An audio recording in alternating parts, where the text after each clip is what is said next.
Okay. सो यार current electricity का हमारा कंटिन्यू है अभी टॉपिक, वो कंप्लीट हो गया है। प्रैक्टिस शीट का डिस्कशन भी काफी हो गया है, थोड़ा पार्ट बाकी है, वो भी अपन डिस्कस कर लेंगे। आज हम नया टॉपिक स्टार्ट करेंगे which is magnetic effect of current. अभी देखो यार, मैग्नेटिक इफेक्ट ऑफ करंट ही मतलब आप ये समझ लो कि 12th का अगर मैं मेजर ब्रांच अगर कोई देखूं तो वो है इलेक्ट्रोमैग्नेट। तो पहले तो इलेक्ट्रिक नेचर के बारे में हम पूरा डिस्कस करते हैं और फिर उसके बाद सिमिलर वे पे क्या डिस्कस करते हैं, मैग्नेटिक नेचर। अभी इलेक्ट्रिक का एक सबसे सबसे बेसिक एग्जांपल क्या था कि यार दो चार्ज होते हैं तो उनके बीच में एक फोर्स लगता है, क्या लगता है? इलेक्ट्रोस्टैटिक फोर्स लगता है। यहाँ पर हमने बात करेंगे कि दो मैग्नेट होंगे अगर, तो उनके बीच कौन सा फोर्स लगेगा? Magnetic force. मैग्नेटिक फोर्स, सही है। तो पॉइंट ये कि क्या सिर्फ हमने ये चार्ज बस स्टडी किया था क्या?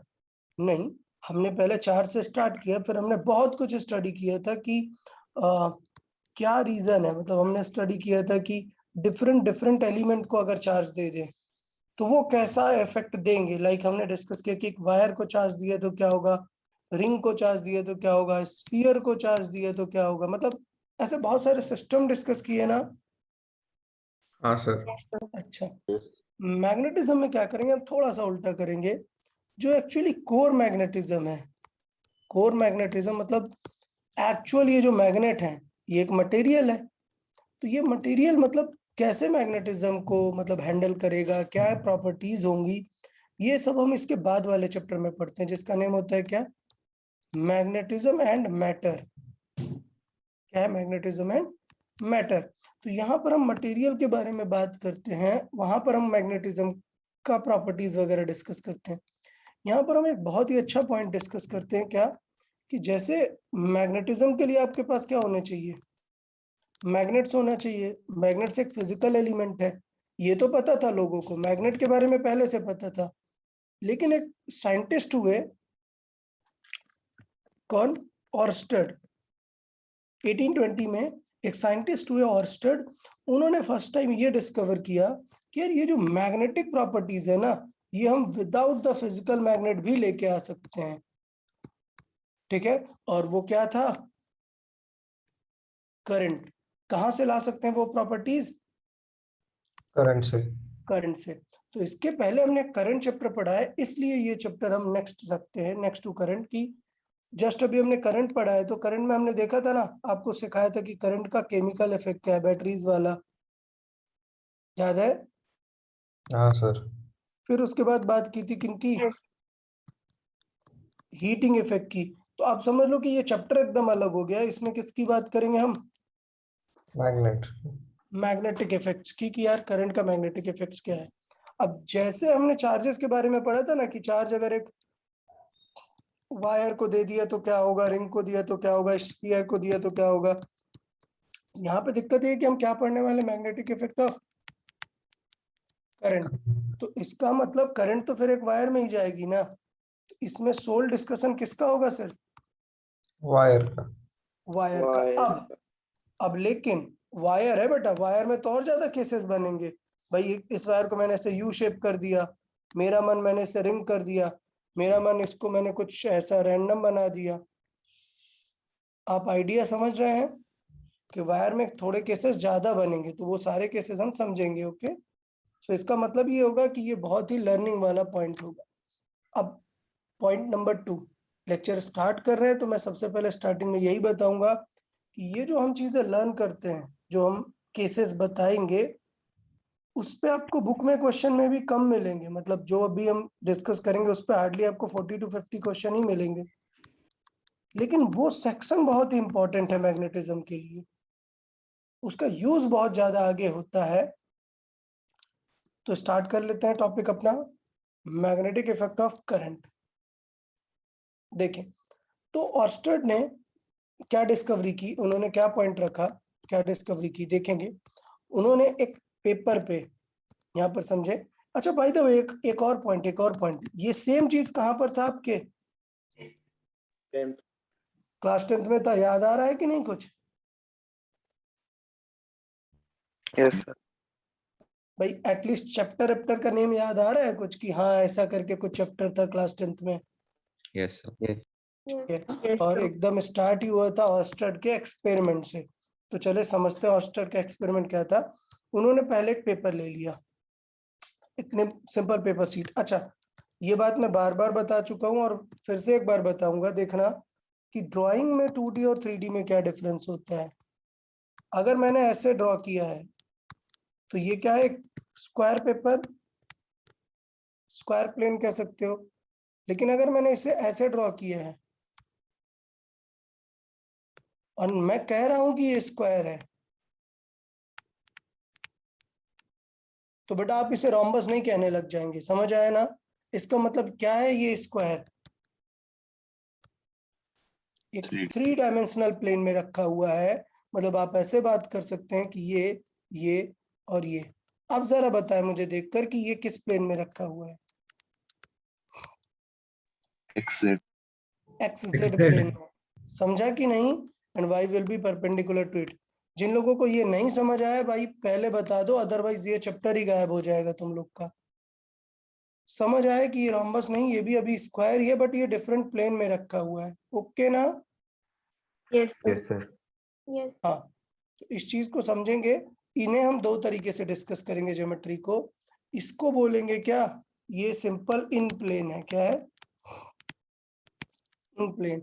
और जब हम ऐसा प्लेन बनाएंगे तो इसका मतलब ये इन प्लेन होगा और ये वाली जो वर्टिकल लाइन है ये क्या बन जाएगी उस प्लेन के? Perpendicular. परपेंडिकुलर। तो ये दो बातें हमेशा हमें ध्यान देनी है इस बार ड्राइंग में। तो क्या किया ऑस्टर्ड ने, एक पेपर लिया, उसमें छोटे से आयरन के पीसेस रख दिए। ये यहाँ पर ऐसे बहुत सारे आयरन के पीसेस रख दिए और उसमें एक अनकवर्ड वायर। अनकवर्ड वायर मतलब उसमें कोई कोटिंग नहीं है, जैसे घर में होती है ना, अंदर कॉपर होता है बाहर ब्लैक कलर रेड कलर ऐसे कोटिंग होती है, वो वायर नहीं, विदाउट कोटिंग वायर। समझ में आया ना? हाँ सर। हाँ, और उसमें बैटरी लगा के करंट डेवलप की।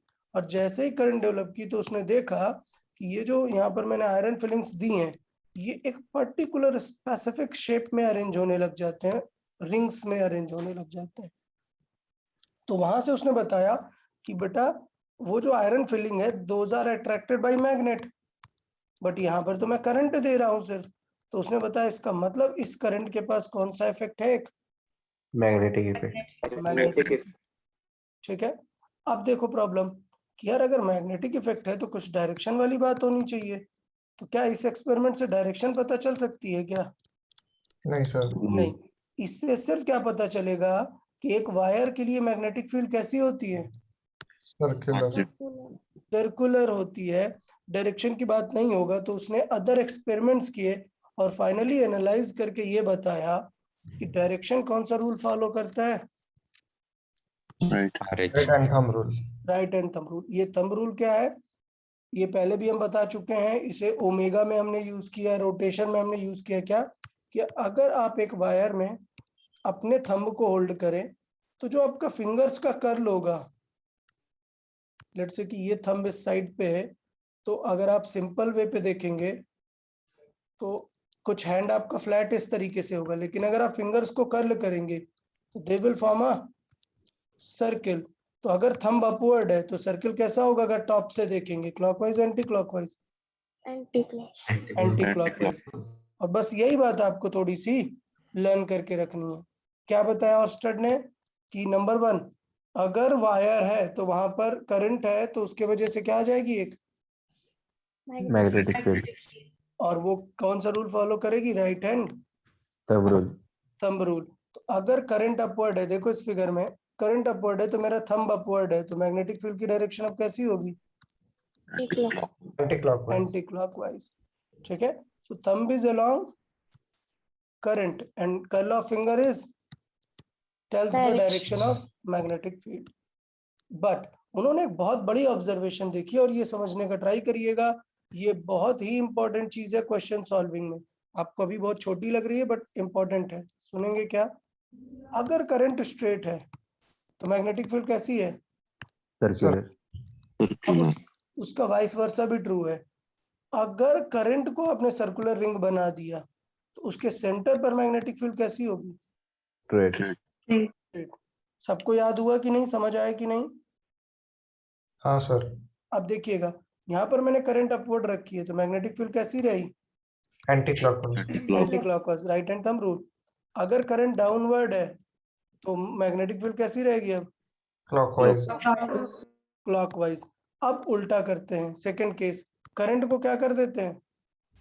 सर्कुलर। सर्कुलर। तो अब देखो करंट को मैंने सर्कुलर किया, रूल राइट हैंड ही होगा, स्विच हो जाएगा बस। कर्ल ऑफ फिंगर्स में अब क्या आ जाएगी? करंट। तो फिर थंब में क्या आ जाएगा? Magnetic field. अच्छा एक चीज और, मैग्नेटिक फील्ड का सिंबल क्या यूज करते हैं यहाँ पर हम? बी। ठीक है, चले। तो ये पॉइंट क्लियर हुआ कि नहीं? सेकंड पार्ट, कि अगर करंट क्लॉकवाइज है तो थंब कहाँ जाएगा?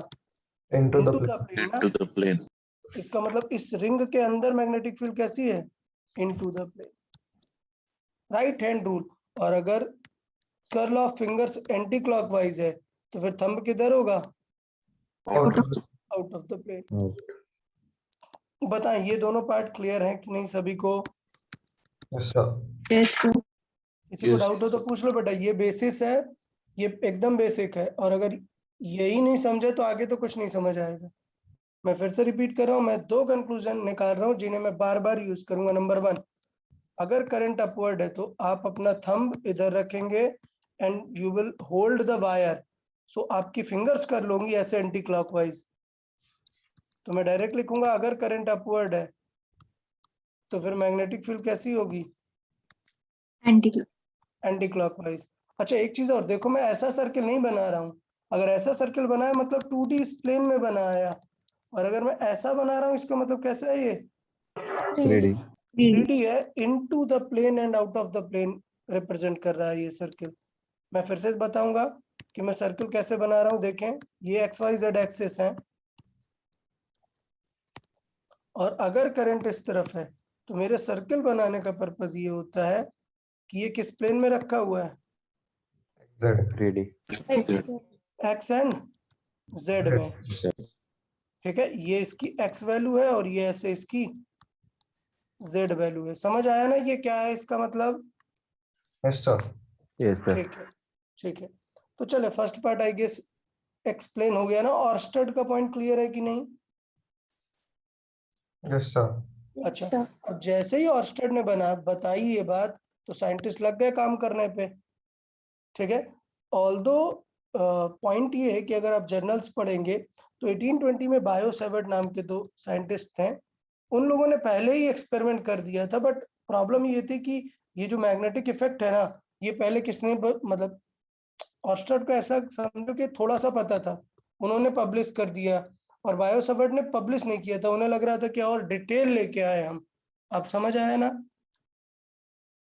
ऑर्स्टेड को क्यों पहले रख दिया गया? क्योंकि उन्होंने पब्लिश कर दिया था। अदरवाइज उनसे ज्यादा अच्छा रिसर्च किनका था? बायो सेवर्ट का। क्योंकि ऑर्स्टेड ने कुछ बताया नहीं कि यहाँ पर स्ट्रेंथ क्या है, मैग्नेटिक फील्ड की वैल्यू बताई क्या कुछ? नहीं सर।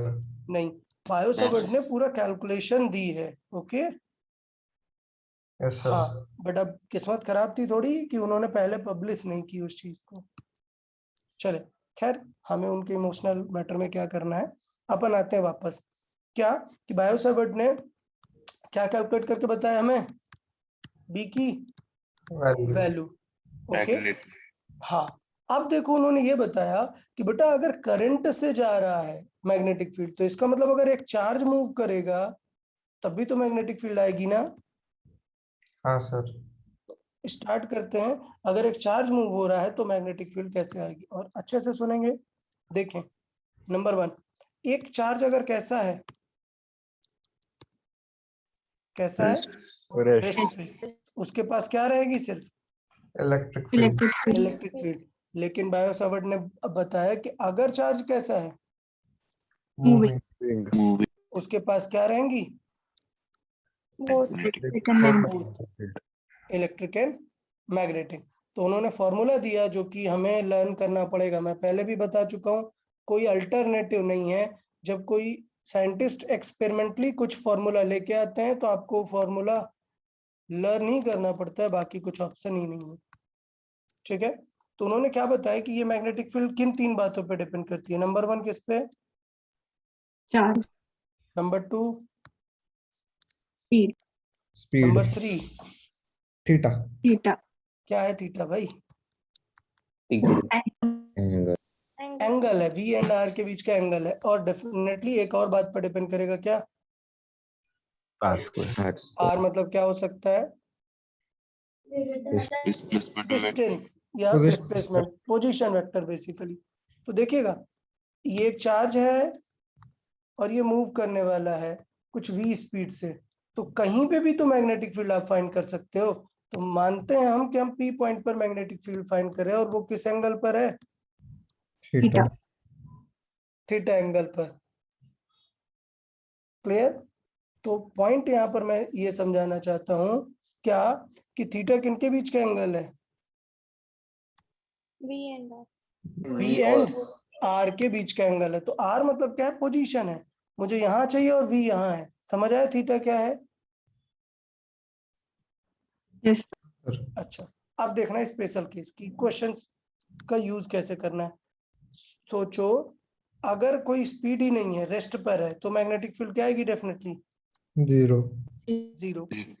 लेकिन सोचो किसी रीजन की वजह से साइन थीटा ही 0 हो गया, और मुझे पता है कि वो कब 0 हो सकता है। कब 0 होता है? Theta 0, theta 0। थीटा 0, और बताओ थीटा 0 मतलब P किस कहां पर होगा? P उसकी Along. वेलोसिटी की लाइन में होगा। ओके ना? यह पॉइंट समझ आया कि 0 कब होगा? In the line of motion of charge. Okay,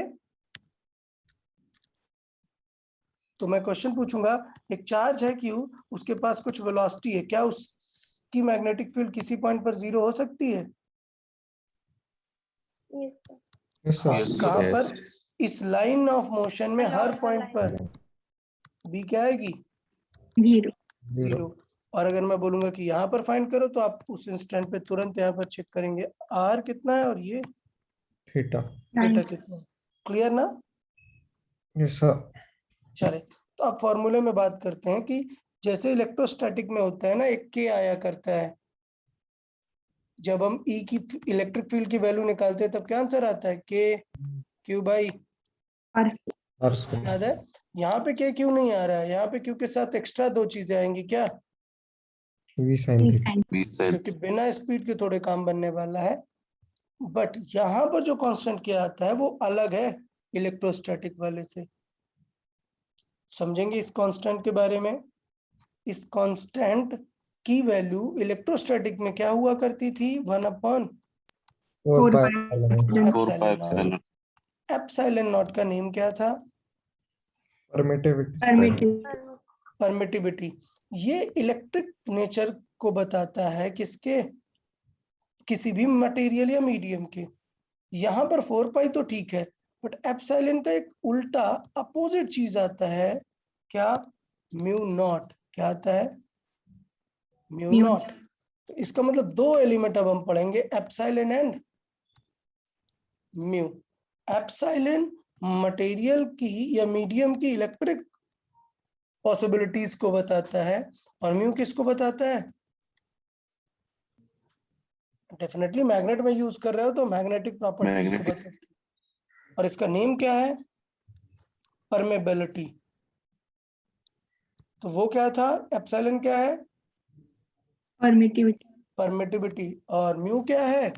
permeability. तो ये दोनों चीजें ध्यान देना है कि अभी हमने देखा कि म्यू एप्सिलॉन से कैसे रिलेटेड है? Inverse, inversely. तो इसका मतलब जब इक्वल टू आएगा तो कोई तो कांस्टेंट आएगा ना। यहाँ पर कांस्टेंट आता है, बहुत ही फेमस कांस्टेंट। क्या आता है? स्पीड ऑफ लाइट का स्क्वायर।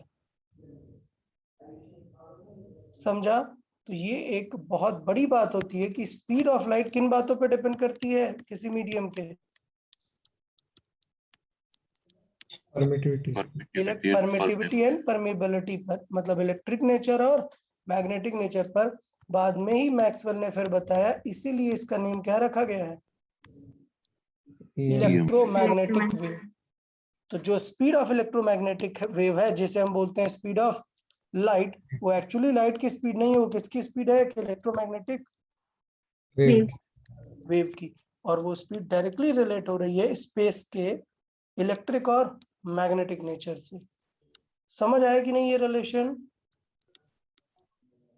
Yes sir. अच्छा, अब के की वैल्यू क्या हो जाएगी देख लो भाई, वो जो म्यू नॉट बाई 4 पाई, वहां पर क्या था 1/4 पाई एप्सिलॉन नॉट, इसकी वैल्यू क्या थी 9 into 10 power 9 9।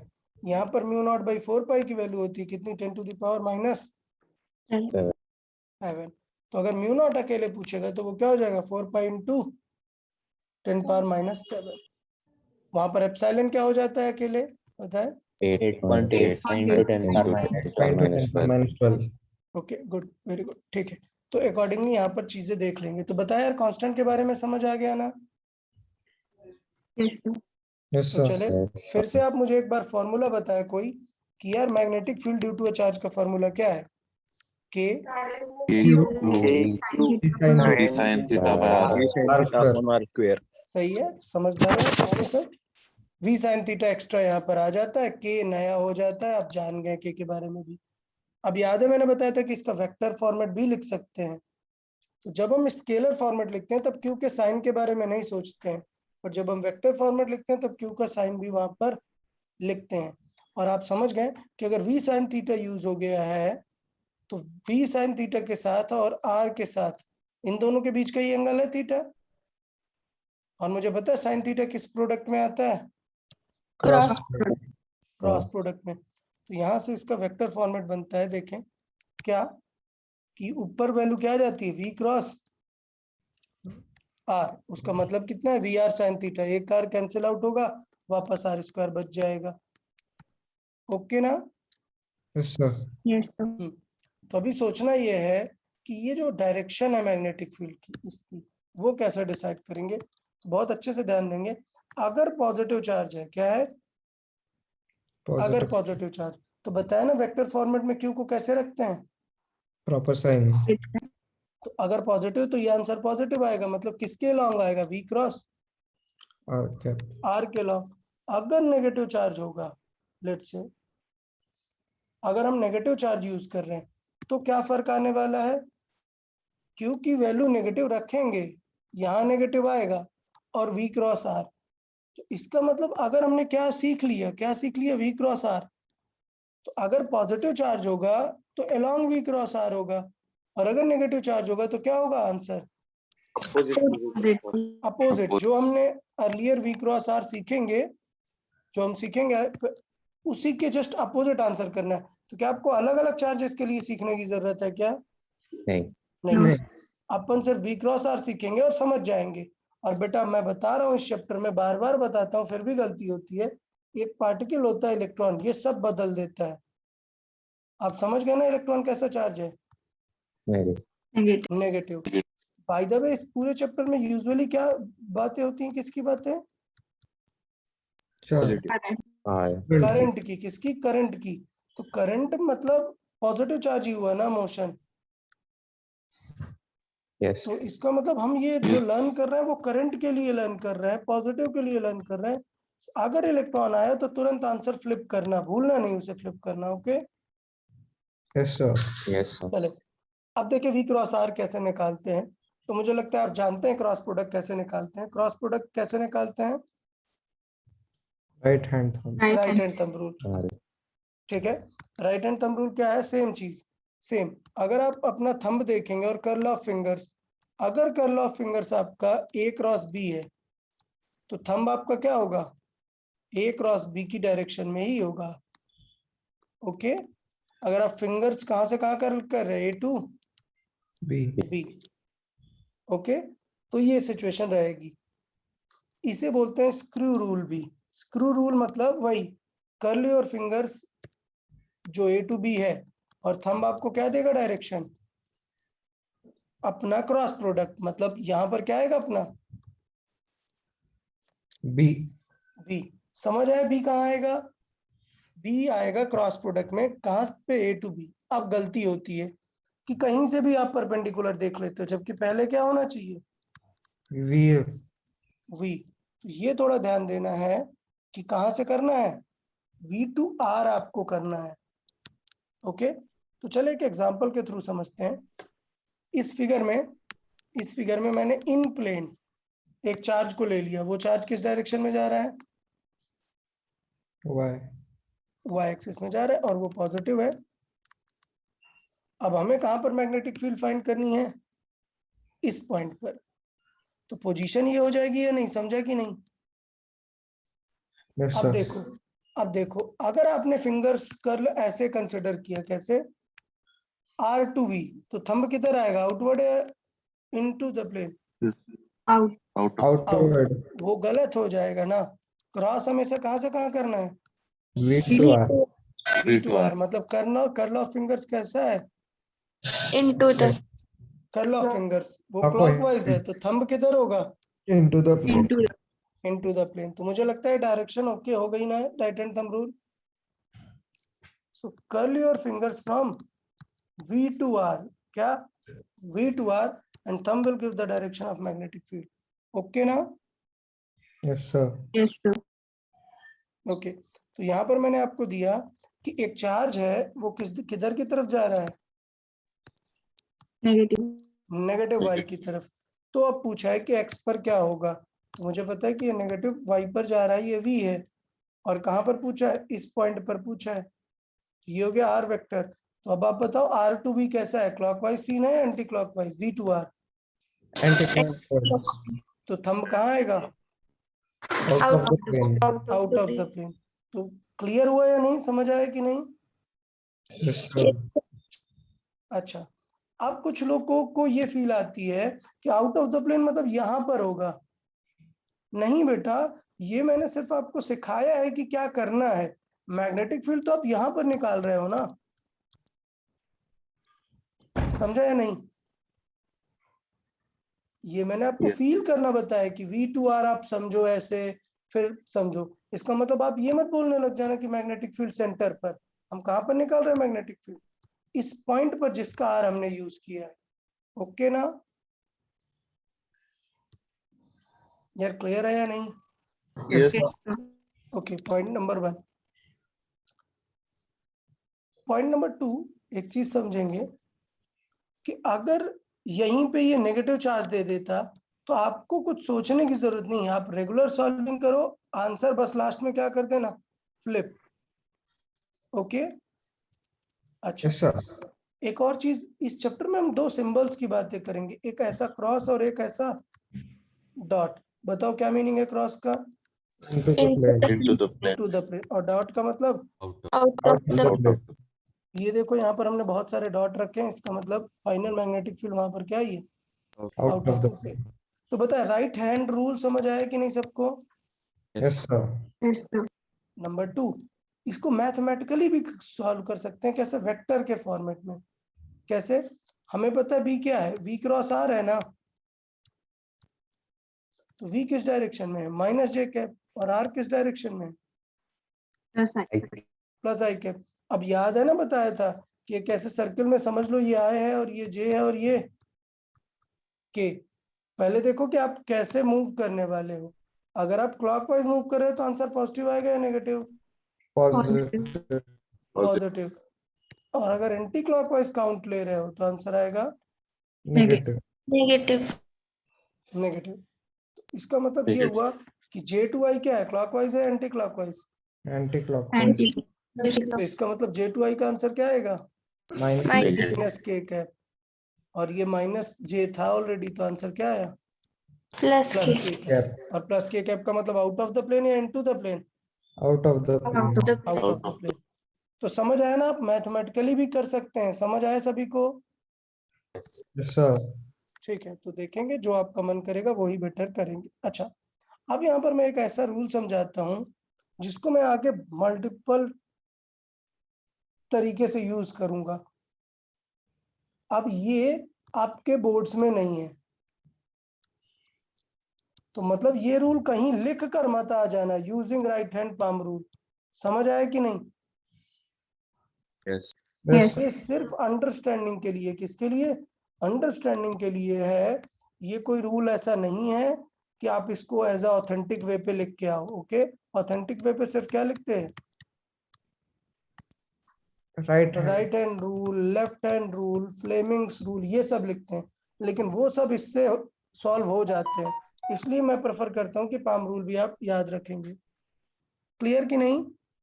Yes sir. Yes, sir. हाँ, बस हम अलग अलग सिचुएशन में वैल्यूज बदलेंगे। पाम रूल क्या है? बहुत ही स्ट्रेट है कि अगर आप अपना एक राइट हैंड पाम यूज करें, तो सपोज राइट हैंड पाम को मैं इस पेपर में रखूं, इस पेपर में मैं अपने राइट हैंड पाम को रखूंगा, तो इसका मतलब क्या होगा? थंब ऊपर की तरफ जाएगा और फिंगर्स कहाँ जाएंगे? सामने। यार क्लियर है या नहीं?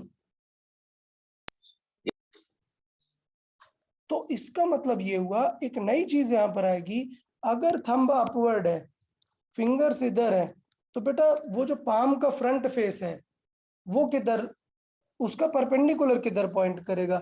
इनटू द प्लेन या out of the plane? Into the plane. अगर आप सही में राइट हैंड को आप किसी सरफेस पे रख रहे हो और थंब आपने ऊपर रखा, फिंगर्स ऐसे राइट साइड रखी, तो जो उसका फ्रंट फेस है, एक्चुअल पाम, उसका बैक साइड नहीं, एक्चुअल पाम है, उसका परपेंडिकुलर कहाँ जाएगा? Into the plane. तो पहले तो आपको पाम रूल समझना है कि पाम रूल है क्या। तो पाम रूल में 3 चीजें हैं, number 1 thumb, number 2 fingers, and number 3 perpendicular to palm. हाँ। हम दो नोन क्वांटिटीज को कहाँ रखते हैं? थंब और फिंगर अननोन हमेशा कहाँ पर आती है? परपेंडिकुलर। Perpendicular to palm. ये इजी टू यूज है, इसलिए मैं इसे बाहर एक्सप्लेन करता हूँ कि नहीं यार ये बेटर रहेगा। तो चले, अगर मैं बात करता हूँ कि थंब किस तरफ है,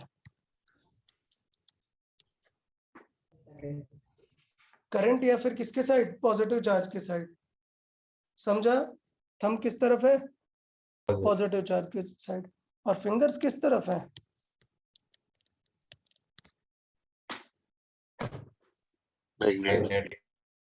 हाँ, फिंगर्स किस तरफ है? मैग्नेटिक फील्ड की तरफ नहीं है भाई, अच्छे से रीड करो। जहाँ पे चेक करना है। जहां पे चेक करना है, मतलब वो अननोन पॉइंट है, तो उस पॉइंट पर मैग्नेटिक फील्ड की डायरेक्शन क्या होगी? Perpendicular to palm. Perpendicular to palm. तो अभी चलो देखते हैं एक बार। सपोज ये था V और इस पॉइंट पर हमें फाइंड करना था। तो अब मैं क्या समझाना चाहता हूँ कि पाम रूल यूज करने के लिए आपको कंफर्टेबल अगर होना है, तो फिगर को अपने हमेशा राइट साइड रखिए। मतलब अगर आप ये हैं, तो फिगर को किस साइड हमेशा रखेंगे? Right side. तभी आप पाम को अच्छे से यूज कर पाएंगे। अदरवाइज अगर लेफ्ट तरफ होगा ना, तो आपका हैंड डिस्टॉर्ट होगा, बट पाम आप यूज नहीं कर पाओगे। समझा कि नहीं? Yes sir. हाँ। तो अब सोचो, फील करो कि अगर आपने थंब वाई एक्सिस की तरफ रखा, फिंगर्स इधर की तरफ रखा, तो अब जो फेस है वो अबव द प्लेन होगा या into the plane? Perpendicular. Above the plane. Above the plane. तो यही तो थोड़ी देर पहले हम सॉल्व करके लेके आए थे ना, कि आंसर क्या आ रहा था? Out of the plane. Out of the. तो बताओ यार, पाम रूल इजी है कि नहीं? समझा कि नहीं? Yes sir. ठीक है, आगे हम यूज करके इसको समझाएंगे और डिटेल में। जैसे ये चेक कर लेते हैं, देखें क्या लिखा है। हाँ, सर वो फिर से एक्सप्लेन करेंगे क्या? पाम रूल क्या? हाँ सर। ठीक है, देखें पाम रूल एक बार फिर से समझे। पॉइंट ये है, मैं ये बताना चाहता हूँ कि अगर मैंने अपने राइट हैंड को एक प्लेन में ऐसे रखा, और मैंने उसके थंब को कैसे किया, किस डायरेक्शन में? अपवर्ड। अपवर्ड मतलब वाई की तरफ किया, और फिंगर्स किसकी तरफ किया? एक्स की तरफ। तो आपको क्या दिखेगा कि पाम का जो फेस है, वो जो सरफेस है वो इनटू द प्लेन होगा ना, परपेंडिकुलर टू योर पाम। और याद रखो, पाम मतलब हैंड के फ्रंट साइड को बोलते हैं, बैक साइड को नहीं। Yes sir. तो वो कहाँ होगा? इनटू होगा या नहीं? बताओ, ये समझ आई बात की नहीं? हाँ सर। अपने हाथ को ऐसे रख दोगे अगर पेपर में, थंब को ऊपर रखते हुए, फिंगर्स को इस तरफ करते हुए, तो डेफिनेटली जो परपेंडिकुलर है उसका वो इनटू द प्लेन होगा। ये समझा रहे हैं। अगर ये बात समझ आ गई तो एकदम क्लियर है कि थंब की तरफ क्या रखो? करंट। फिंगर्स को रखो जिस पॉइंट पर क्या फाइंड करना है? Magnetic field. उस पॉइंट पर मैग्नेटिक फील्ड क्या होगा? Perpendicular to the palm. हाँ, तो अभी देखें क्वेश्चन से समझ में आ जाएगा कि पॉजिटिव चार्ज किस तरफ जा रहा है। minus k cap. Minus K cap मतलब इधर, मतलब किस तरफ है, इनटू द प्लेन। किधर है V, into the plane. into the plane.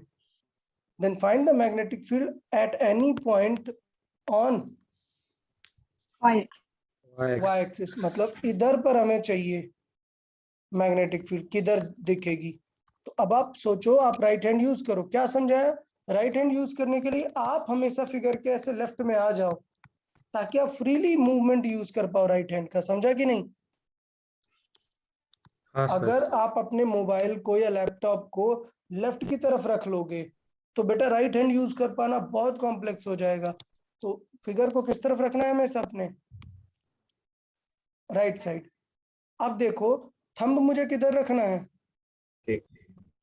We की तरफ, और माइनस k फिंगर्स, cap. हाँ माइनस वी, और फिंगर्स किधर रखना है, वाई। Y बताओ बेटा परपेंडिकुलर टू palm किस तरफ दिखेगा, x axis. सबको दिख गया क्या? Yes. Yes, sir.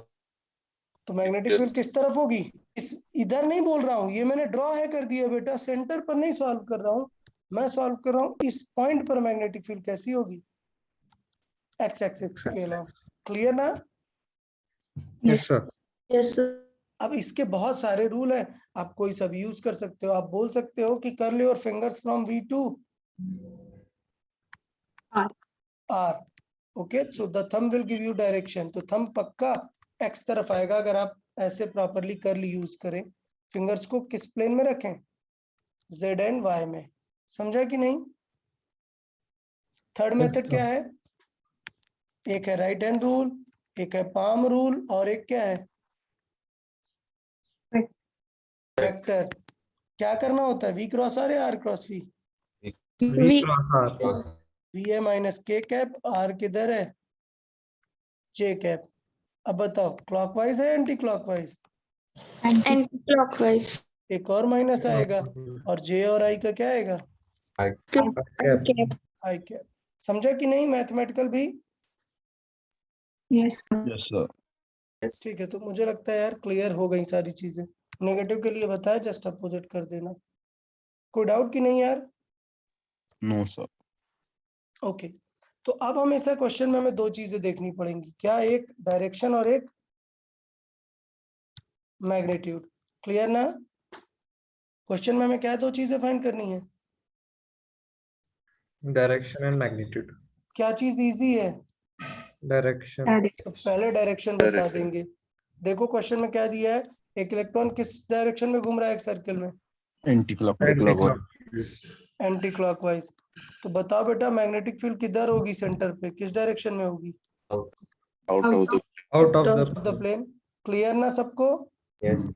अच्छा, क्या क्या आइडिया यहाँ पर यूज किया हमने, हमने सीधा वो करंट वाला यूज किया ना, क्या हमने, हाँ क्या हमने ज्यादा सोचा क्या कि आर किधर है क्या किधर है, सोचा क्या?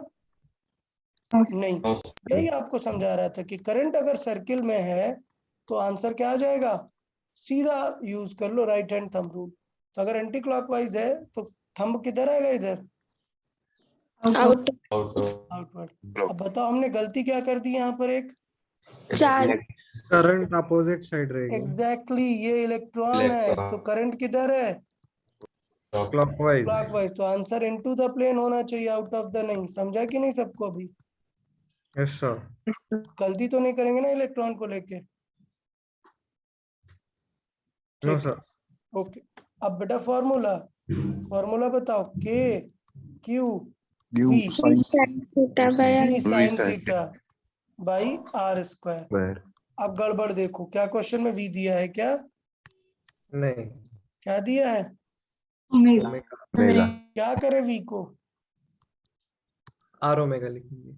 आर ओमेगा लिखेंगे। समझ आया कि नहीं सबको यार? Yes, sir. लास्ट थीटा कितना लिखेंगे, थीटा किन के बीच का एंगल है, V और R. V and R. R के कैसा दिखेगा यहाँ पर, आर इज पोजीशन वेक्टर और वी इज लाइक दिस। अभी क्या होता है यार इनमें हमेशा, 90 degree. 90 degree. 90 degree. क्या है 90 डिग्री? समझा कि नहीं यार क्वेश्चन? Yes. Yes, sir. सबको क्लियर हुआ? तो V और R हमेशा कैसे हैं? परपेंडिकुलर। डायरेक्शन मैंने निकालना सिखा ही दिया, तो अब आप फॉर्मूला रख के वैल्यू निकाल लेंगे। ओके ना सबको? Yes. तो यहाँ पर मैंने यही लिखा है कि बेटा वो इलेक्ट्रॉन है तो करंट उसके अपोजिट है। हाँ, तो नंबर 1, पॉइंट नंबर 1 समझ आया कि नहीं चार्ज वाला? Yes, sir. Yes, sir. Yes, number sir. 2 क्या है? Due to Wire. ये एक्चुअल रियल वाला बायो सावर्ट लॉ बोलते हैं। कई बार अगर बोल दें कि बायो सावर्ट लॉ बताओ तो मतलब समझ जाना कि किसके वजह से बताना है। करंट की वजह से। बाकी सारा कुछ एक्सटेंशन है, बाकी सारा कुछ हम न्यूमेरिकल सॉल्विंग के लिए यूज कर रहे हैं। एक्चुअल क्या है? सिर्फ करंट कैरिंग वायर, यही मेन है। तो बायो सावर्ट ने समझाया कि अगर एक वायर रैंडमली रखी है, ये वायर हमने एक रैंडम रख दिया, इंटीग्रेशन नहीं है, ये वायर ऐसे रैंडम रख दिया। ओके, तो अगर आपको मैग्नेटिक फील्ड चाहिए तो आपको क्या करना पड़ेगा? पहले एक छोटे से एलिमेंट से निकालना पड़ेगा ना। Yes, sir. तो इस छोटे से एलिमेंट में आप देखोगे कि करंट किस तरफ है, उसके बाद देखोगे कि किस पॉइंट पे फाइंड करना है। तो देखिए वो छोटी सी मैग्नेटिक फील्ड क्या होगी, वो अब किस बात पर डिपेंड करेगी? तो इन्होंने बताया कि किस बात पर डिपेंड करेगी, आई डॉट डी एल, जिसे क्या नाम दिया उन्होंने? Current element. क्या?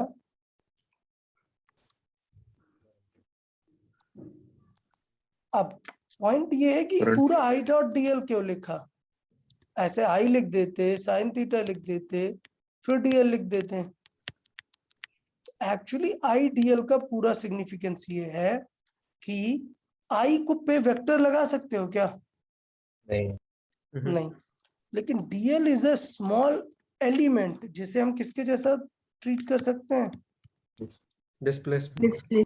इसका मतलब वेक्टर लगा देंगे। तो इसका मतलब वो उन्होंने ट्रिक किया इस चीज को कि हमें पता है आई की डायरेक्शन इंपॉर्टेंट है, लेकिन आई में वेक्टर तो नहीं लगा सकते ना, तो उन्होंने एक वेक्टर वाली चीज डिफाइन कर दी। क्या नाम दिया उसे? Current element. अब करंट एलिमेंट की डायरेक्शन किस तरफ होगी? किसके जैसे होगी? Current. करंट के जैसे होगी। बस बस दिक्कत है कि करंट वेक्टर नहीं है, इसलिए उसमें वेक्टर नहीं लगा सकते, डायरेक्शन करंट वाली ही होगी। क्लियर ना? Yes, sir. तो क्या फॉर्मूला निकल के आया बायो सावर्ट लॉ से? बहुत ही सिंपल स्टेट, क्या कि स्मॉल एलिमेंट की वजह से स्मॉल मैग्नेटिक फील्ड क्या होगी? K I D L sine theta by R square. R square. अब बाकी सारा कुछ इसी का एक्सटेंशन होगा। समझा कि नहीं? अलग अलग केस में इसकी वैल्यू हम निकाल के ट्राई करेंगे। ओके ना सभी को? Yes. डायरेक्शन कैसे निकालेंगे? राइट हैंड रूल या फिर palm rule?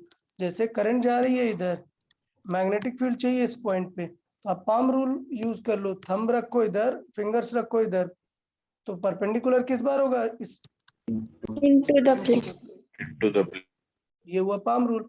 Right hand rule क्या बताया था? V क्रॉस R, तो V की जगह इस बार क्या आ गया? I। तो आप देखो कि I क्रॉस R, ऐसे अगर फिंगर्स को कर्ल करोगे तब थंब कहाँ जा रहा है? To the plane. Into the plane. मतलब P पॉइंट पर कैसी है magnetic field? Into. Into the plane. तो चले फिर अब फॉर्मूलाज की तरफ चलते हैं। अगर हमें किसी पॉइंट पर मैग्नेटिक फील्ड पूरी निकालनी है तो हमें क्या करना पड़ेगा? इस छोटे से एलिमेंट को इंटीग्रेट करेंगे। इसमें एक बहुत इंपॉर्टेंट पॉइंट दिखता है कि ये थीटा किसके बीच का एंगल है? वो पॉइंट और वायर के बीच का ना। सोचो वो पॉइंट कहां पर आ जाए? इस वायर के ही सामने, तो थीटा क्या आ जाएगा? 0. 0. तो इसका मतलब ये होगा वहां पर मैग्नेटिक फील्ड 0। तो अभी देखो बहुत ही इंपॉर्टेंट लाइन क्या है ये? At every point. अरे पूरा रीड कर लो। At any point on the line of wire B is equal to 0. 0 मतलब अगर मैंने बोला ये वायर है बेटा इस पॉइंट पर फाइंड करो, तब तो मेहनत है, फॉर्मूला लगाना पड़ेगा। बेटा इस पॉइंट पर फाइंड करो, लगाना पड़ेगा क्या? 0. नहीं, 0। ओके है ना? Yes, sir. चले बायो सावर्ट लॉ का वेक्टर फॉर्मेट देख लेते हैं। तो आप समझ गए, मैं बार बार ये बता रहा हूँ कि आइडियल को क्या बना लिया उन्होंने, एक वेक्टर। हाँ, क्रॉस आर लगाया तो उससे आर साइन थीटा आ जाएगा, जो कि नीचे कार से कैंसिल आउट हो जाएगा। तो वेक्टर फॉर्मेट क्लियर है या नहीं यार? Yes, sir. ओके। यूजुअली हम सॉल्विंग किससे करते हैं, स्केलर ही करते हैं, बट वेक्टर फॉर्मेट क्या है, कई बार क्वेश्चंस में पूछ लेता है, तो इसलिए हमें पता होना चाहिए। ओके। Yes, sir. आइडियल का नाम क्या है? Current element. आई की डायरेक्शन तो होती है, बट आई वेक्टर लिखोगे क्या? No. नहीं। No, तो इसलिए डीएल यहाँ पर डायरेक्शन यूज करता है किसकी? करंट की, और बन जाता है करंट एलिमेंट। अब बी की डायरेक्शन वही है यार, आईडीएल जो है जो वी के जैसा था और ये आर के जैसा। तो क्या क्या रूल है, दोनों ही मैंने आपको बता दिए। राइट हैंड रूल, जिसमें कर्ल ऑफ फिंगर्स किसमें होनी चाहिए आपकी? मैग्नेटिक फील्ड को बताएंगी अगर आप थंब किस तरफ रखेंगे? current. करंट की तरफ। क्लियर? तो इसका मतलब ये है कि क्या मुझे पूरा क्रॉस प्रोडक्ट सोचने की जरूरत है क्या? नहीं, पूरा क्रॉस प्रोडक्ट सोचने की जरूरत ही नहीं है। यहाँ पे शॉर्टकट में काम बन जाएगा। क्या बताया? अगर वायर ऐसे स्ट्रेट है तो मैग्नेटिक फील्ड कैसे रहने वाली है इसकी? Anti clockwise. अब इसी चीज को हम प्रीवियस लॉ से देखते हैं कि अगर ये वायर है और मुझे इसके राइट साइड पे चेक करना है, तो ये हुआ आर। अब देखो थंब इधर है, फिंगर्स इधर है, परपेंडिकुलर टू पाम किधर होगा? Into the plane. Into the plane. Into the plane. ठीक है। अब सोचो मैंने आपसे यहां पर पूछा, तो अब नोटिस करना, अभी थंब आपका ऊपर है लेकिन फिंगर्स इधर है, तो परपेंडिकुलर किस तरफ है? राइट हैंड को अगर चेक करो, Out of the out of the plane. तो इसका मतलब एक वायर के लेफ्ट और राइट में क्या है? मैग्नेटिक फील्ड एकदम अलग है। राइट में इनटू है और लेफ्ट में आउट। ये बिकॉज सर्किल की वजह से क्लियर हो रही है कि अगर एंटी क्लॉकवाइज सर्किल बना है, इसका मतलब यहाँ पर क्या है, वो इनटू, और यहाँ पर वो Out of. समझ आया कि नहीं? तो इसका मतलब हम इनटू आउट इजी वे में देख सकते हैं, सिर्फ किससे? थंब रूल से। ये जो V क्रॉस R वाला रूल है उसे बोलते क्या है? Right hand rule. Right hand thumb rule का मतलब है सिंपल, क्या? थंब रखो और कर्ल ऑफ फिंगर्स को देखो। समझा कि नहीं? पाम रूल ऑलरेडी मैं बता चुका हूँ, थंब करंट की तरफ, फिंगर्स पोजीशन की तरफ, perpendicular will of palm will give you magnetic field. बता, दोनों पॉइंट क्लियर है या नहीं? Yes, sir. तो मुझे लगता है ये चीज मैंने यहाँ पर समझा दी आपको अच्छे से, कि अगर एक वायर में करंट अपवर्ड है तो मैग्नेटिक फील्ड कैसी रहेगी? Anti-clockwise. Anti clockwise. जिन लोग को नहीं अगर ये बात याद आ रही है तो यार जल्दी से लर्न करो, नहीं तो पूरे चैप्टर में यही चलेगा और आपको समझेगा नहीं। थंब अगर अपवर्ड है तो कर्ल ऑफ फिंगर्स कैसा आएगा? एंटी क्लॉकवाइज आएगा ना। अब इसमें देखो इंपॉर्टेंट पॉइंट है कि अगर मैं पूछूंगा कि इस पॉइंट पर बताओ, तो एंटी क्लॉकवाइज मतलब इस पॉइंट पर इनटू द प्लेन जा रही है ना मैग्नेटिक फील्ड, और इस पॉइंट पर कैसी आ रही है? Out of Out the. of the plane. Out of the plane. तो यहाँ पर आउट ऑफ द प्लेन आ रही है, इनटू द प्लेन। क्लियर है ना? Yes, sir. Yes, sir. अब देखो मैंने एक फिगर बनाया, बहुत सारी वायर्स यूज की, यहाँ पर सिंगल वायर थी, मैंने बहुत सारी वायर यूज की, और मैंने पूछा कि बताओ बेटा क्यू पॉइंट पर मैग्नेटिक फील्ड क्या होगी। तो आपको टेंशन नहीं लेना, आपको एक एक वायर का इफेक्ट देखना है। समझा कि नहीं? Yes, sir. तो मुझे इस पॉइंट पर फाइंड करना था, तो मैंने पॉइंट लिखे, ये वायर नंबर 1, ये वायर नंबर 2, ये वायर नंबर 3। अब बताओ वायर नंबर 1 के वजह से इस पॉइंट पर मैग्नेटिक फील्ड आएगी या नहीं? Yes, sir. आएगी। बताओ डायरेक्शन क्या होगी, इनटू द प्लेन या out of the plane? Into the plane. Into the plane. समझा ना? plane. राइट साइड में है, इनटू द प्लेन। नंबर 2 की वजह से कितनी आएगी? 0. 0. 0। और नंबर 3 की वजह से कितनी आएगी? Into the plane, out of the plane आएगी? Out of the plane. plane. Out of okay good. तो क्या समझते हैं? सर्किल से समझो यार। आपने बताया कि ये वायर है, तो आप तुरंत थंब इधर लाओ और कर्ल ऑफ फिंगर्स। तो देखो आपका कर्ल ऑफ फिंगर्स ऐसे जाएगा, इधर वाला पॉइंट आउट ऑफ होगा और इधर वाला पॉइंट Into the. इनटू। ठीक है, तो मुझे लगता है डायरेक्शंस की चीजें समझ आ गई ना सबको? बताएं। Yes, sir. ओके, तो अब हमें कुछ केसेस याद करने पड़ेंगे। मैंने पहले भी और बार बार इस चीज को बताया है। तो अभी तक हमने कितनी चीजें लर्न की हैं बताओ? Number 1, due to Charge. Charge, क्या फॉर्मूला था? K K Q Q sin theta by R square. Q is sin theta by R. R square. ठीक है, तो अभी डायरेक्शन तो समझ आया ना? डायरेक्शन लिखने की जरूरत नहीं है ना मुझे, बताएं। ओके नेक्स्ट, बी था integration of I D L sine theta by R square. Okay, Yes. अब इस इंटीग्रेशन को अच्छे तरीके से यूज करके हम किसके लिए मैग्नेटिक फील्ड निकालते हैं? फाइनाइट वायर, स्ट्रेट लाइन का। तो आपको थोड़ा याद आ रहा होगा, याद है क्या? Electric field due to linear charge density wire. Yes, sir.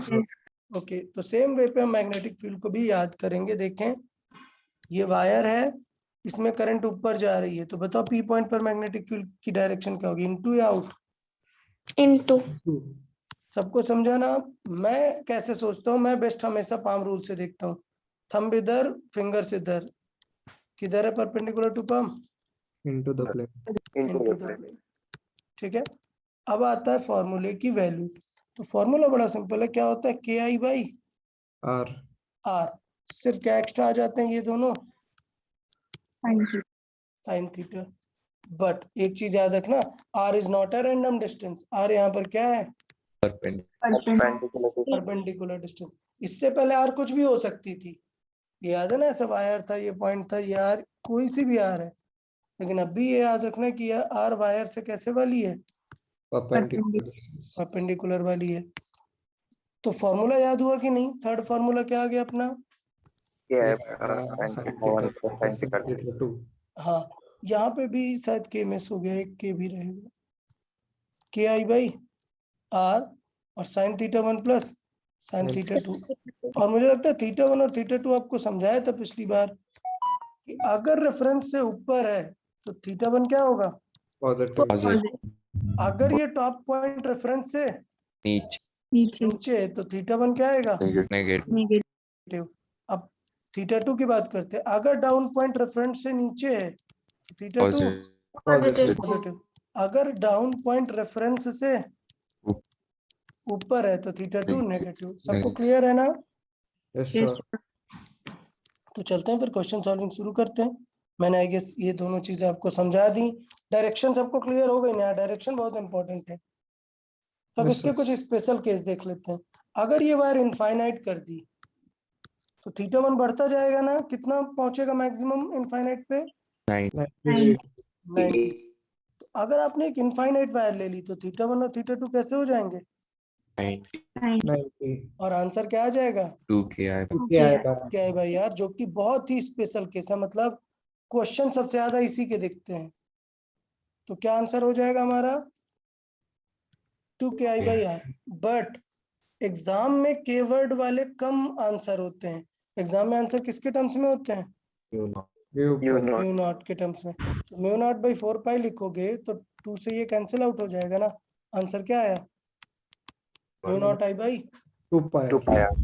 और बेटा मैं ये बार बार समझाता हूँ बट तुम लोग समझते नहीं हो यार, कि फॉर्मूला देख के ऐसा लग रहा है कि ये फॉर्मूला सर्किल का है।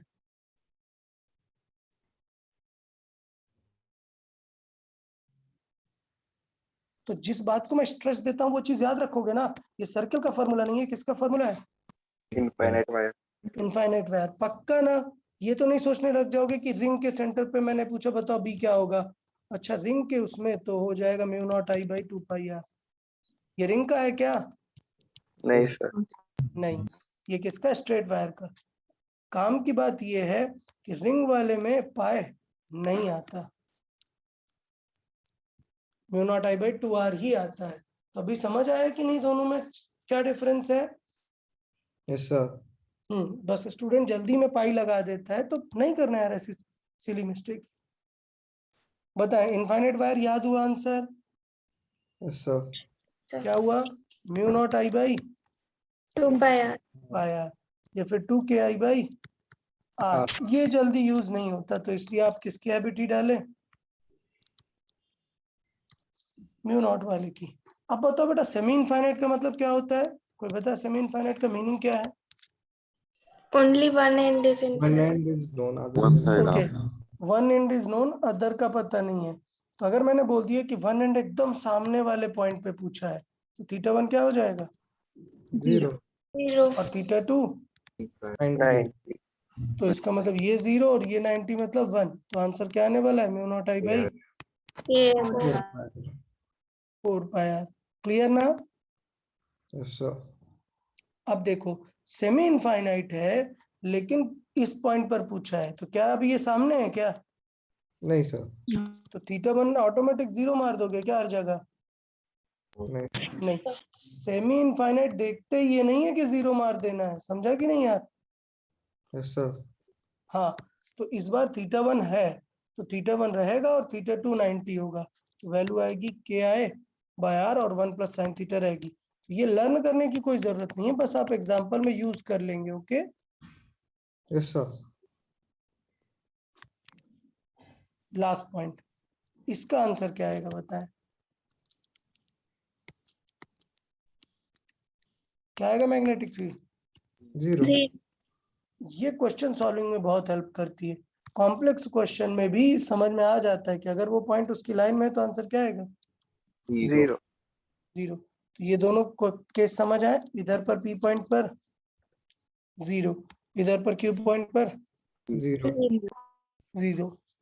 ओके ना यार सबको यहाँ तक? Yes sir. तो चले ये क्वेश्चन ट्राई करें, सब लोग ट्राई करें जल्दी से। ये वायर है और हमें P पॉइंट पर क्या फाइंड करनी है? Magnetic field. पहले तो डायरेक्शन बताओ। अच्छा डायरेक्शन क्या होगी? Out of the plane. Out of the plane. सबको क्लियर हुआ? थंब डाउनवर्ड एंड फिंगर्स आगे की तरफ, तो आपको दिखेगा कि परपेंडिकुलर टू पाम कहाँ है? Out of the plane. Out of समझा the कि plane. नहीं? Yes sir. ठीक है, ठीक है, चलो वैल्यू निकाले सब लोग, फॉर्मूला यूज करें, वैल्यू सॉल्व करें।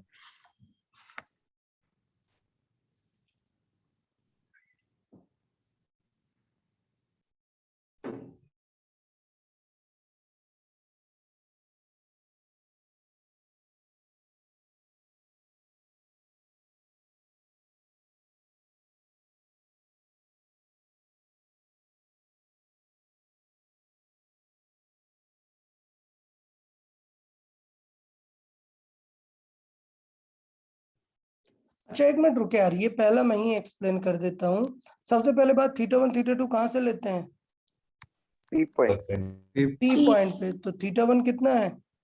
Minus. 30 degree. -30 degree. Very good. और थीटा 2 कैसा है? 60 degree.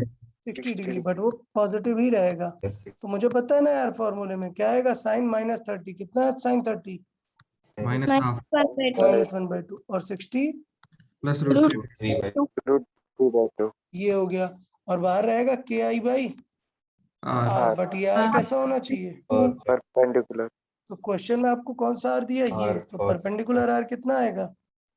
R cos theta. कौन सा? R cos 30, R cos 60? R cos 30. 30 ना, समझा नहीं है सबको? हाँ। आर परपेंडिकुलर होगा आर कॉस 30, मतलब आर रूट 3/2। समझ आया कि नहीं आंसर? ठीक है, के की वैल्यू रख देंगे तो आइडिया आ जाएगा। ओके, क्लियर ना? Yes sir. ठीक है, तो चले अब हम निकालते हैं एक स्क्वायर के वजह से। तो चले आप निकाले कि स्क्वायर के सेंटर पर मैग्नेटिक फील्ड क्या होगी अगर मैंने करंट दी है ऐसे। तो बताओ यार, क्या करंट सर्कुलेट हो रही है ना, ऐसा फील आ रहा है। अरे करंट ऐसे होगी ना, एक करंट कैसी है, clockwise क्लॉकवाइज। तो मैग्नेटिक फील्ड किधर होगी, बी पर। Into into the plane. into the ये ध्यान देना है कि बहुत ज्यादा टेंशन नहीं लेने लगना है कि एक एक वायर का आप निकाल रहे हो। दिख रहा है कि सर्कुलेशन हो रहा है, तो अगर ये करंट है तो आप समझ गए मैग्नेटिक फील्ड क्या होगी। ओके ना। Yes sir. अब निकालना है वैल्यू। तो बेटा ये ऑल 4 वायर सिमेट्रिक है ना सारी, यस सर। इनके वजह से तो आंसर क्या आएगा सबका एकदम सेम। सेम। तो किसी एक का निकाल देते हैं और 4 टाइम्स कर देंगे। अब बताओ आर क्या यूज होगा अगर एक वायर का यहाँ पर निकाल रहा हूं तो एल लेंथ का अगर है। L/2। सबको समझ आया कि L/2 है यार। Yes, sir. ये आर है ना, यही L/2। अब देखो θ1 θ2 क्या होगा, θ1 θ2 45 45। 45 पक्का ना, समझा ना सबको। Yes, sir. 1/√2 प्लस 1/√2। 1/√2। ये 2 ऊपर जाएगा, 4 को क्या कर देगा, 8. 8KI/L।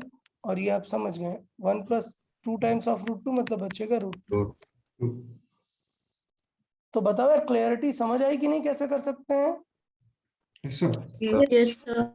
ठीक है, तो मुझे लगता है स्क्वायर का अगर आपको समझ में आ गया है कि किस तरीके से अप्रोच कर सकते हैं, तो डेफिनेटली आप लोग ट्रायंगल का ट्राई कर सकते हैं। याद रखना, स्क्वायर में जल्दी से दिख गया है कि आर परपेंडिकुलर क्या है ना।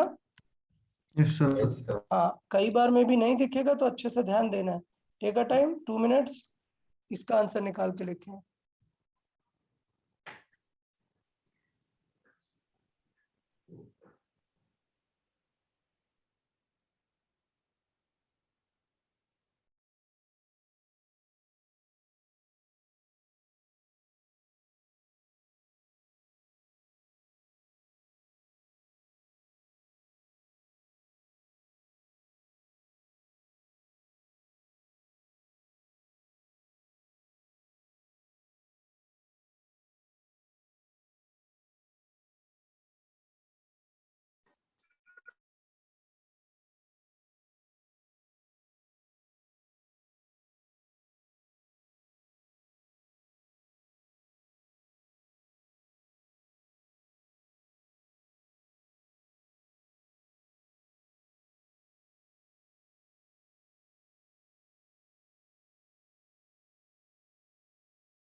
बताया यार, हो गया। Yes, sir. ठीक है, पहली बात तो मुझे पता है तीनों सिमेट्रिक वायर है। क्या आएगा answer, 3 3 times times. Of KI/R perpendicular. अब देखो परपेंडिकुलर कैसे निकालेंगे यार। अब यार इतना तो सीखना पड़ेगा ना कि ये इक्विलैटरल ट्रायंगल है तो ये एंगल 60 डिग्री है, तो इसका हाफ कितना हो जाएगा, 30. 30 डिग्री। और मुझे ये वाली हाइट निकालनी है, और मुझे ये पता है बेस कितनी हो जाएगी, L/2। L/2. L/2। तो अपन क्या लगा सकते हैं इसका मतलब, tan थीटा। 10 30 डिग्री। ओके ना।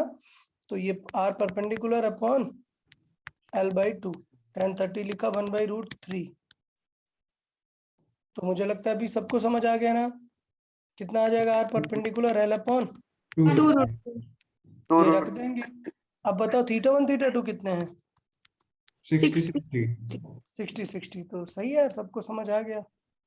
ठीक है, गुड। तो θ1 θ2 अपने 60 60 हैं, R परपेंडिकुलर हमने सॉल्व कर दिया है। ओके ना। Yes sir. चले, तो P पॉइंट पर बताना है इस सेटअप के वजह से, है ना। तो हमने सेटअप देख लेते हैं और इसी को बना देते हैं यहाँ पर। चले बताए पी पॉइंट पर हमें बताना है इस सेटअप की वजह से ये 2L डिस्टेंस है और ये L डिस्टेंस है। तो बताओ, अच्छा चलो गाइड करें। चले, कौन बताना चाहेगा, कौन स्टेप्स बताना चाहेगा, कैसे सोचेंगे? आयुष बताएंगे? हाँ सर। स्टार्ट करेंगे 1 by 1 करके।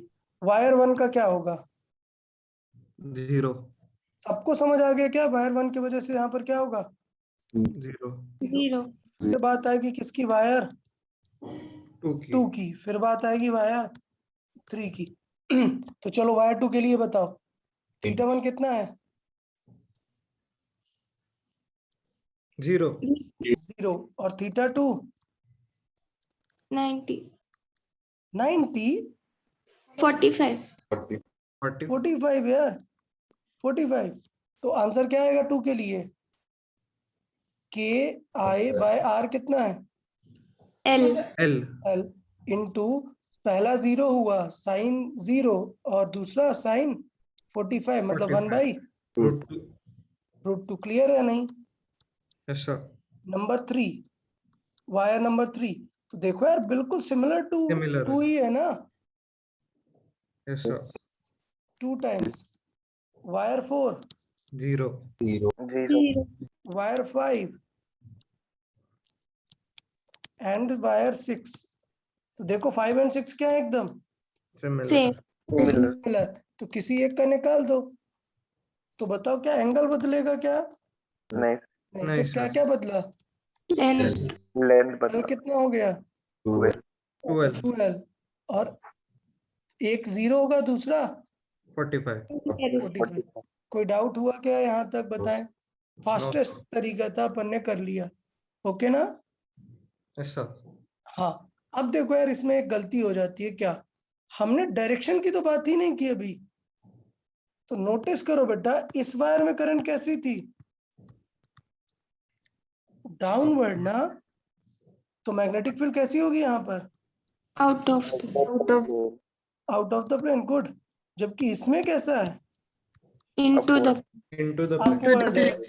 इसके वजह से इनटू। तो क्या यहाँ पर प्लस यूज करूंगा? नहीं, माइनस। माइनस यूज करेंगे। तो मुझे लगता है अभी समझ आ गया यार सबको। और बताओ कौन सा वाला ज्यादा होगा, 2 वाला या 6 वाला? अरे अरे Two अरे, वाला। B2 ये B2 नीचे डिवाइड में होता है भाई। तो कौन ज्यादा है? B2 ज्यादा है। तो इसका मतलब फाइनल बी नेट किधर होगा? इनटू या out? Out. out out of the plane. Plane. पक्का सबको समझ आ गई चीजें?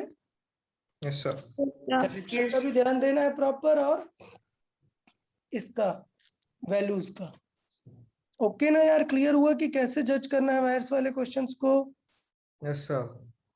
ठीक है। तो ये सारी चीजें हमने यहाँ पर लिख दी हैं कि जो फाइनल नेट आएगा वो किधर की तरफ आएगा, और सॉल्व कर दिया है। Okay yes sir. ठीक है। तो मुझे लगता है वायर के बारे में सबको लर्न हो गया ना? थर्ड।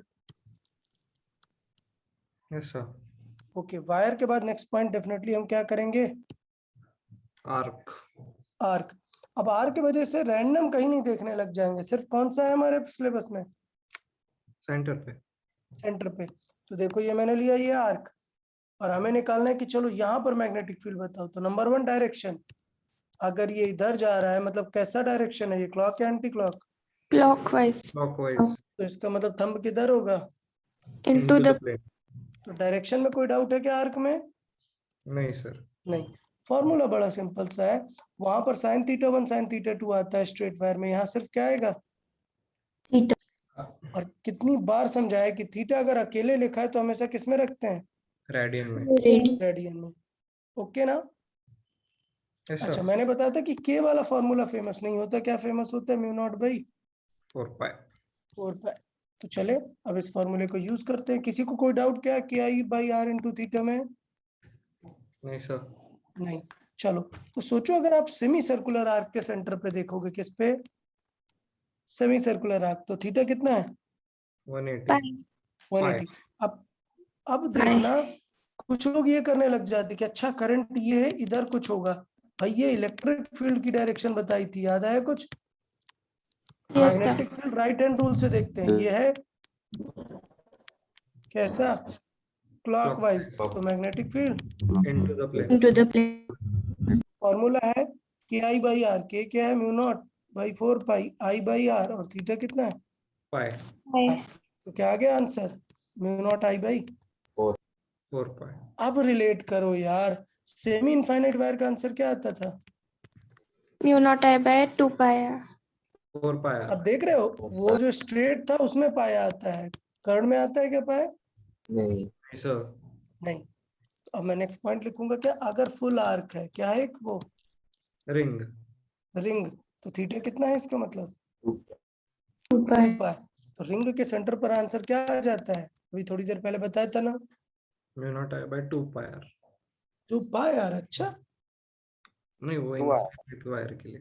हाँ, इनफाइनाइट वायर का आता है क्या? Mu not I by 2 pi R. और रिंग का क्या आता है? सिर्फ 2 r. सिर्फ 2 आर। तो ये थोड़ा ध्यान देना, लर्निंग में बार बार जिस बात को बोल रहा हूँ उस पे आप भी स्ट्रेस देना कि ठीक है यार, रिंग वाले के फॉर्मूले में पाई नहीं आता है। Okay, Yes, sir. तो चल लेते हैं, ये क्वेश्चन ट्राई कर लेते हैं। देखें,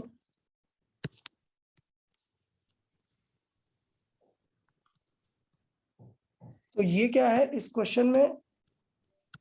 ये एक सर्कुलर आर्क है, इस पॉइंट पर बतानी है। तो अब बताओ कितने कंपोनेंट है इसमें टोटल? 3. 3। नंबर 1 ये क्या है? Semi infinite. Infinite. Number 2 Arc. Arc. Number 3 Semi infinite. Infinite. ये बताओ सबके वजह से जो करंट की फीलिंग है वो डायरेक्शन सिमिलर है या अलग अलग है कुछ? नहीं, देखो सब कैसी फील दे रहे हैं मिलके? clockwise. Clockwise feel. तो मैग्नेटिक फील्ड कैसी होगी इस पॉइंट पर? Into the Into the plane. क्या किसी की सबट्रैक्ट करना है क्या, सबके ऐड? नहीं, अरे Add सबका ऐड कैसे? होगा ना। मान लेते हैं इस आर्क की डिस्टेंस रेडियस कितनी है? आर। तो नंबर 1 पहली इनफाइनाइट वायर का बताओ आंसर क्या आएगा इनफाइनाइट वायर की वजह से?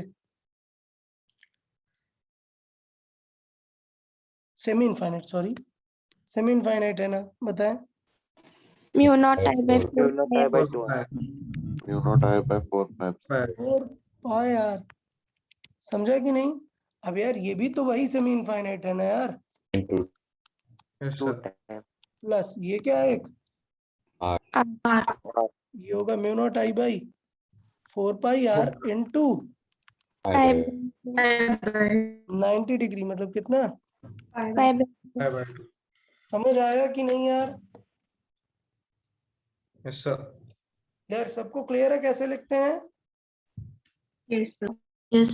तो अपन को याद होना चाहिए ये फॉर्मूला। फिर हमें पता है कि 2 वायर है, ये इनटू हो गया, दोनों को ऐड कराना है तो अपन को आर्क का भी फॉर्मूला याद होना चाहिए। ठीक है, Yes, sir. ठीक है, चले इसको ट्राई करें आप लोग, जल्दी से आंसर बताएं। पी पॉइंट पर क्या आंसर होगा? 3 कंपोनेंट दिख रहे हैं?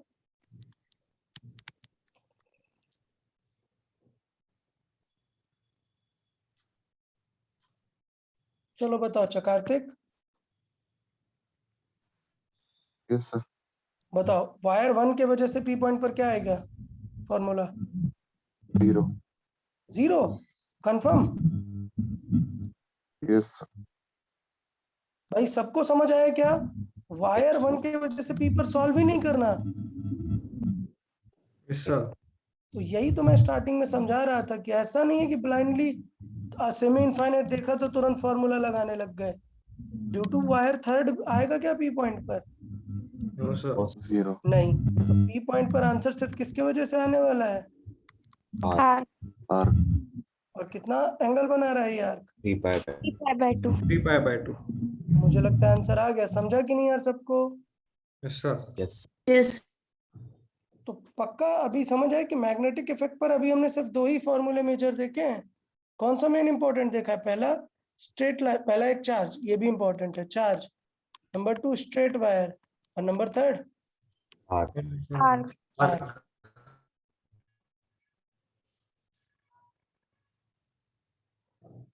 अब देखें इस क्वेश्चन को हम किस में लेके आ गए, 3D।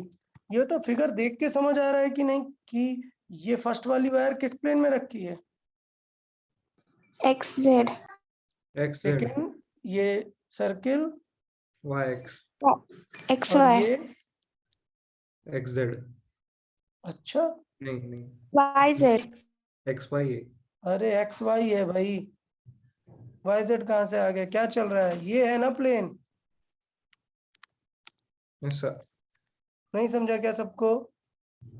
समझा। हाँ, Z मतलब ये प्लेन हो जाएगा ना, इसमें थोड़े लाए हैं हम। फिगर से क्लियर है कि नहीं चीजें? Yes, sir. यस सर, ठीक है, अब आते हैं काम की बात पे। तो XY प्लेन हो गया, XY ये। अब समझ गए होगे इस क्वेश्चन का देने का पर्पस। आपका फॉर्मूला स्किल चेक करना नहीं है, फॉर्मूला सबको पता चल गया है। वायर 1 की वजह से क्या आंसर आने वाला है, mu not I by 4 pi R. Wire 2 की वजह से क्या आएगा, Mu naught I by 4R. 4 are.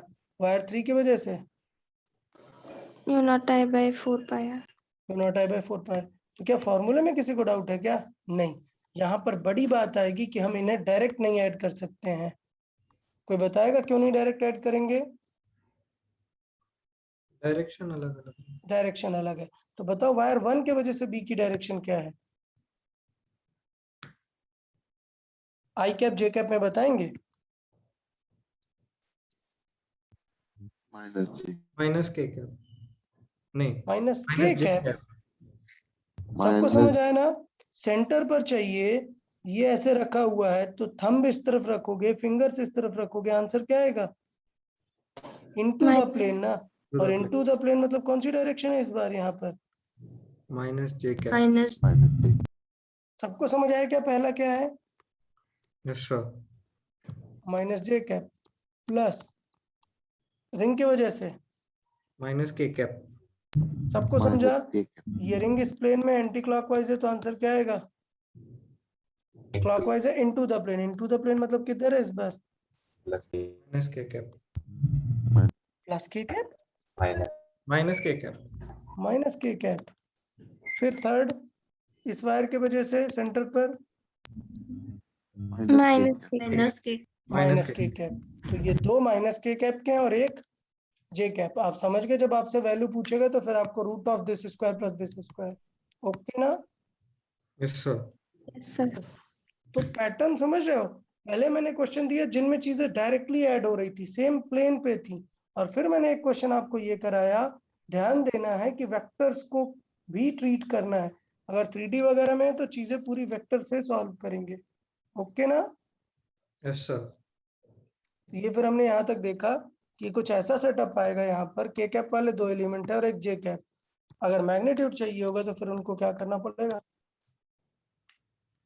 Solve करना पड़ेगा। क्लैरिटी है या नहीं, बताएं यहाँ तक, यस सर।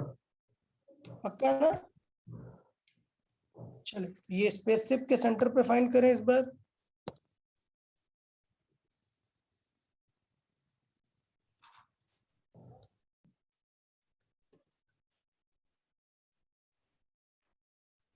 टॉप और बॉटम सर्कुलर आर्क है, ठीक है, ये और ये सर्कुलर आर्क है, पैराबोला और वो मत सोचने लग जाओ। फॉर ईज ऑफ क्वेश्चन दोनों सर्कुलर है।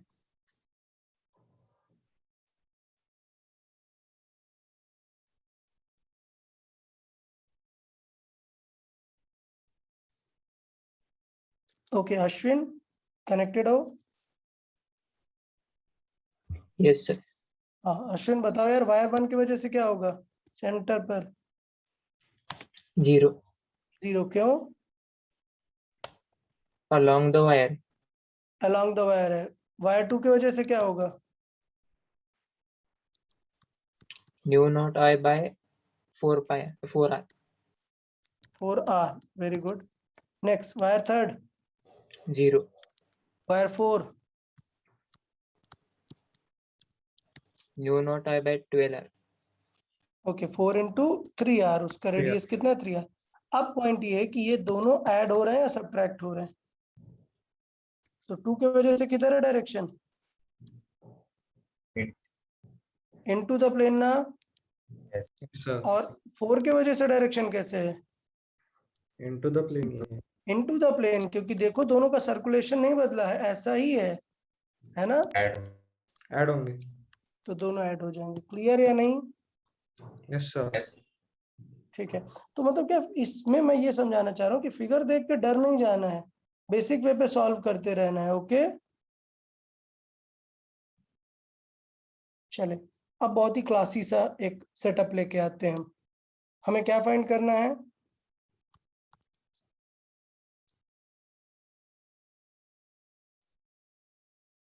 सेंटर पर क्या फाइंड करना है? Magnetic field.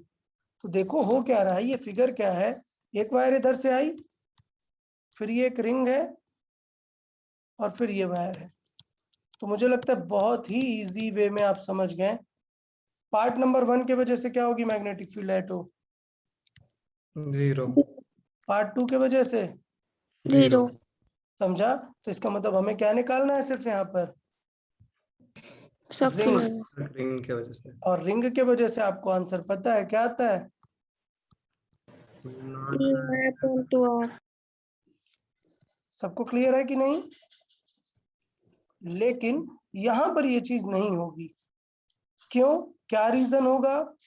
रीजन ये है कि जब हम पहले करते थे तो ऐसा था कि यहाँ पर अगर करंट सेम है और वही करंट ऐसे सर्कुलेट हो रही है, तभी तो दोनों ऐड होंगे ना।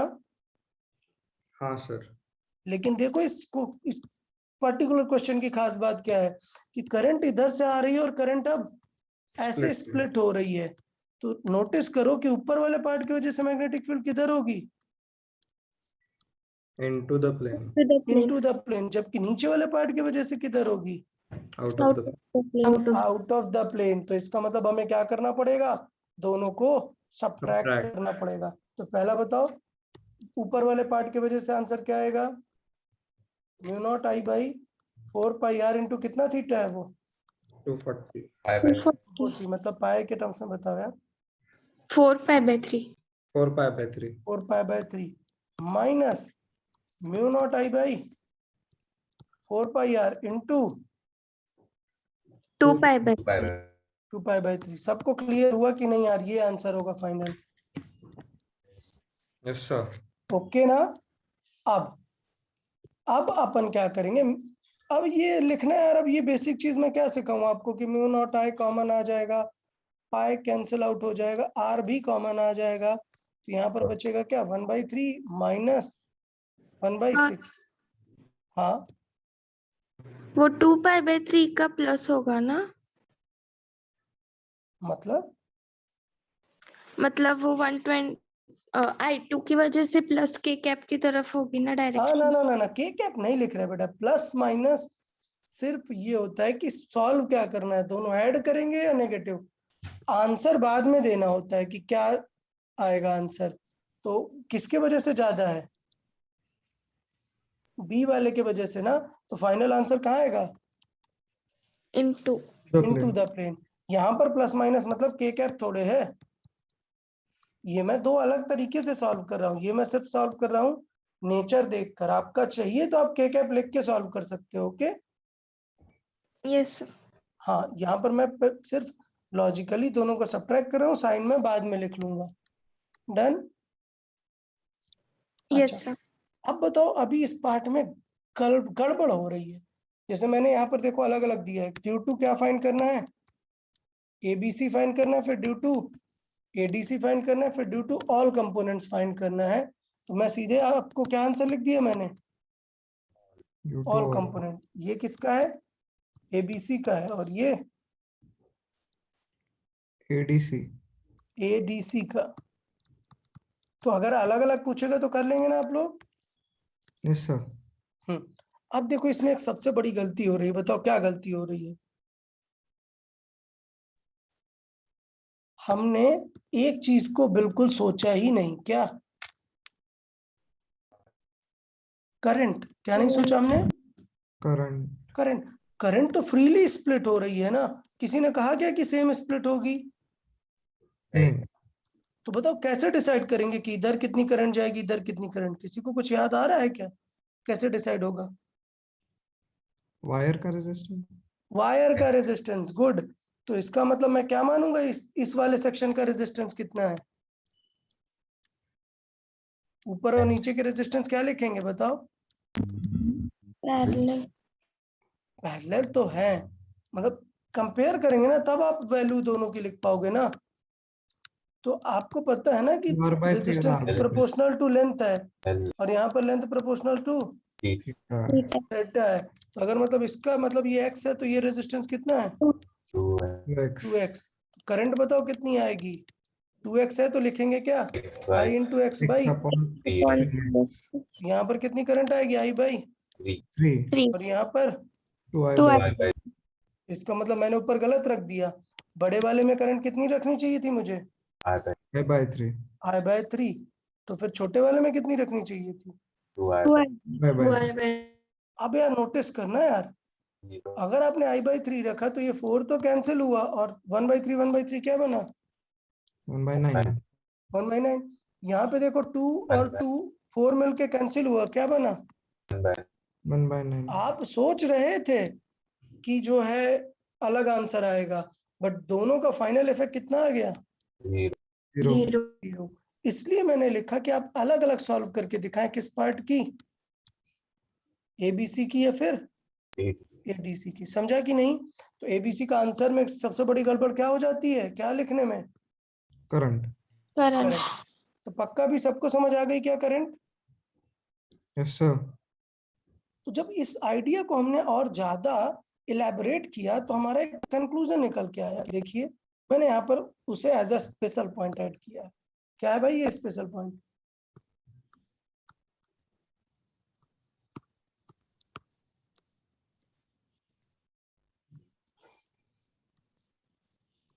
बताओ, रीड हुआ कि नहीं?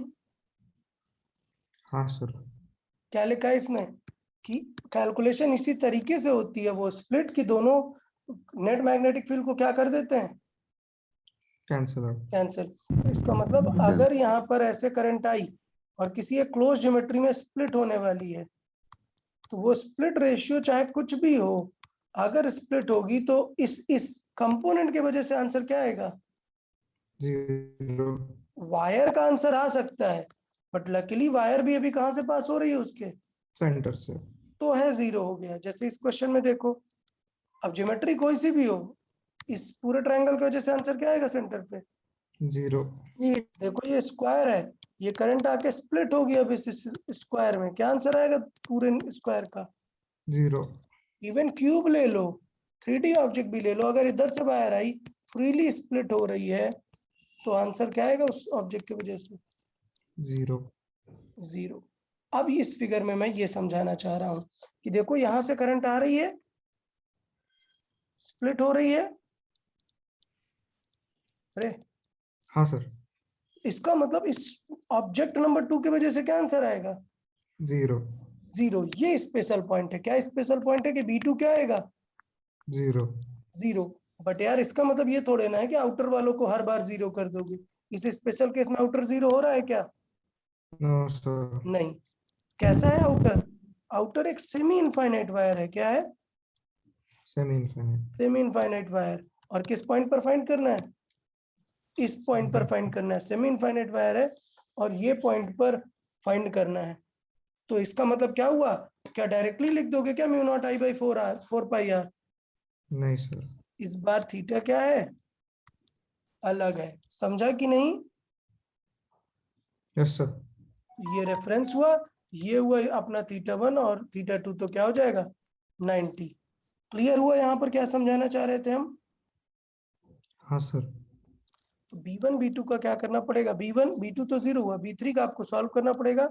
KIR परपेंडिकुलर और दोनों वायर का मिला के कितना हो जाएगा? 2 टाइम्स। 2 टाइम्स। और θ1 और θ2 आप लिख लेंगे। समझ आया कि नहीं यार आज का डिस्कशन? Yes sir. ठीक है यार, ये रिवाइज करना है यार, बहुत कुछ लर्न करना है। आज का डिस्कशन अगर नहीं समझ में आया ना तो बताना यार, मैं फिर से एक्सप्लेन करूंगा अगर कुछ चीज नहीं समझ आई। क्योंकि अगर आज का नहीं समझ आया तो अब आगे की ज्योमेट्री तो और नहीं समझ पाओगे, तो थोड़ा सा क्लैरिटी रखेंगे। ओके ना? Yes, sir. ठीक है, चलो ठीक है, फिर आज इतना ही रखते हैं। हाँ, take care guys, bye bye. Bye, sir. Bye bye, bye bye all of you. Bye, sir.